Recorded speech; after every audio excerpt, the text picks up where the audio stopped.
आणि 4000 क्विंटलानं सोयाबीन घेतलं 3.5 आणि हे सरकार सांगते आम्ही सरकारी काटे लावू। हे सरकार व्यापाऱ्याचं सरकार आहे। फाशी झाली तरी मी हरकत नाही, पण शेतकऱ्यावर अन्याय होऊ देणार नाही। शेतकऱ्यासाठी मी फासावर चढायला तयार आहे। तहसीलदार साहेबांचं काम नव्हतं एखाद्या गावात जाऊन मला पैसे पडले का म्हणून।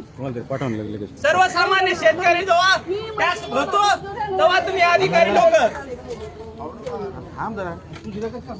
तेव्हा तुमचे अधिकारी लोकांचे पगारी होतात।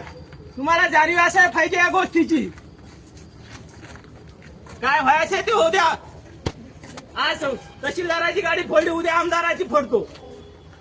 फासावर चढायला तयार आहे शेतकऱ्यासाठी।